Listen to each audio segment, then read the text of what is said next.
My name's Lawrence Anderson. I've lived in Cunnamulla all my life, born and bred here. I work with Disability Services. I've been with them for about 11 years now.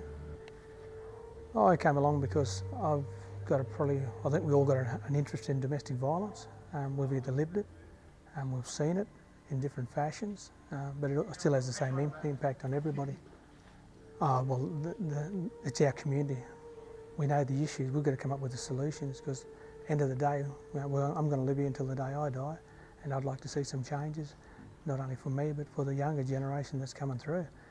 They're the leaders of tomorrow, the next Cunnamulla community, and if we can't make change now, what's going to be like another 10 years? I think Natjul presented really well. They've obviously done their own work, or they've done this for a long time, and know that domestic violence is not only in Cunnamulla but Australia-wide, worldwide. But we're just working on our Murray culture and coming in with Murray facilitators, with cousin Ben, of course, looking at solutions and putting it in our faces, how it does, and open up another view on with the role play that reopening those wounds, give you more passion and drive to try and make some changes. No, this is probably the only style to work with Murray communities. Giving them something visual. Like I said, we're visual people.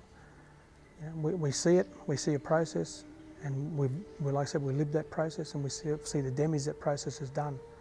And the first thing we want to do, I suppose, is try and find solutions which we come up with today, with a few small steps. Like I said before, we'll start off with small steps, and then slowly, hopefully, change the mindset of the community, and bring some probably respect back to each other as individuals. With the role play, I brought back a lot of memories, not so good memories, but in the same token, now that we're adults, it gives me some information, some way forward, I suppose, with the healing process within myself. I think that the role play is excellent because of a couple of reasons. One, it's a visual statement. Two, the topic was cut right to the bone. It affected me in a lot of ways. That sort of brings back a lot of, like I said before, a lot of bad memories, but also gives me a way forward now. I think the biggest credit to the day was the actual visual role play. At some point in time, like I said before, we've seen it, been in that position, but not having the tools to move away from that.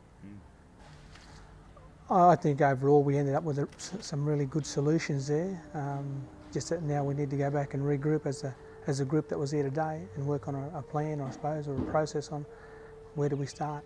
Whether we start with the street barbecue, because it's like a cake. You don't swallow the cake in one piece. You've got to cut him up in pieces and chew him a little bit at a time. My name's Jason Thomas. I'm from Cunnamulla. The organisation that I work for is the Cunnamulla Primary Healthcare Centre. And just tell me, as an aside, would you have expected to see people participating like this in a gathering around domestic violence? No, never. So what would you have normally expected, and what did you see? Well, normally you expect just people sitting talking about domestic violence rather than acting and things like that. What I seen here today was concerned people in my community about around domestic violence, actually performing some tactics that they might see in their own in the community, or around domestic violence issues, bouncing ideas off one another and sharing that idea with the group. With that technique, it's more appropriate, more culturally appropriate, more community appropriate.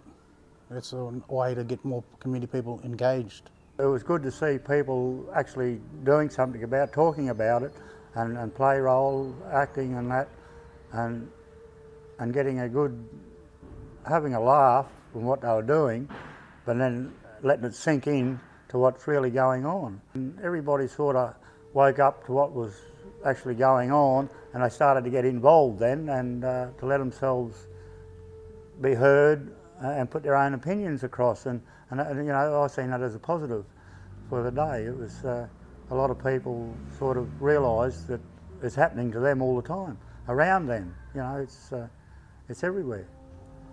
Well, everybody's a part of the solution. It's just that some people want to do something about it, and other people just want to go and hide behind the door. You know, they don't want to have nothing to do with it.